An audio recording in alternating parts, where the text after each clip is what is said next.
പശ്ചിമബംഗാളിലെ ഭരണകക്ഷിയായ തൃണമൂൽ കോൺഗ്രസിൽ ആഭ്യന്തര പ്രതിസന്ധി രൂക്ഷമാകുന്നു. പാർട്ടി അധ്യക്ഷ മമത ബാനർജിയുടെ നിയന്ത്രണം നഷ്ടപ്പെടുന്ന തരത്തിൽ വലിയൊരു വിഭാഗം നേതാക്കൾ വിമത പക്ഷത്തേക്ക് മാറിയതായാണ് റിപ്പോർട്ടുകൾ. നിലവിൽ പാർട്ടിയിലെ 23 ലോക്സഭാംഗങ്ങൾ നേതൃത്വത്തിനെതിരെ നിലപാട് സ്വീകരിച്ചു കഴിഞ്ഞു.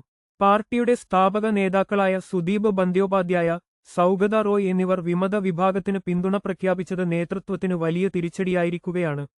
നിലവിൽ പാർട്ടിയിൽ മമത ബാനർജിക്ക് ഒപ്പമുള്ളത് 5 പേർ മാത്രമാണെന്നാണ് പുറത്തുവരുന്ന കണക്കുകൾ വ്യക്തമാക്കുന്നത്. ഇതിനിടയിൽ മുതിർന്ന നേതാവ് കകോലി ഘോഷ് ദസ്തിദാർ ഡൽഹിയിലെത്തി ബി.ജെ.പി. ഉന്നത നേതൃത്വവുമായി കൂടിക്കാഴ്ച നടത്തിയിരുന്നു. ബി.ജെ.പി. കേന്ദ്ര നേതൃത്വവുമായി ടി.എം.സി എംപിമാർ ചർച്ചകൾ നടത്തിയെന്ന സൂചനകൾ രാഷ്ട്രീയ കേന്ദ്രങ്ങളിൽ ചർച്ചയാവുകയാണ്.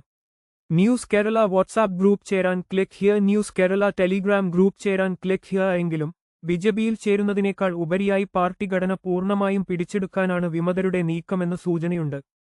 പശ്ചിമബംഗാളിലെ ഭൂരിഭാഗം എംഎൽഎമാരും ഇതിനകം വിമത പക്ഷത്ത് അണിനിരന്നുകഴിഞ്ഞു. മുതിർന്ന എം.എൽ.എ. ശോഭൻദേബ് ചതോപാധ്യായയെ പ്രതിപക്ഷ നേതാവായി പ്രഖ്യാപിച്ചതിനു പിന്നാലെയാണ് പാർട്ടിയിൽ അതൃപ്തി പുകഞ്ഞു തുടങ്ങിയത്.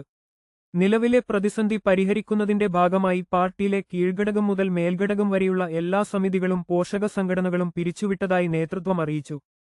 പാർട്ടിയുടെ ചരിത്രത്തിൽ തന്നെ ഏറ്റവും വലിയ രാഷ്ട്രീയ വെല്ലുവിളിയാണ് തൃണമൂൽ കോൺഗ്രസ് ഇപ്പോൾ നേരിട്ടുകൊണ്ടിരിക്കുന്നത്.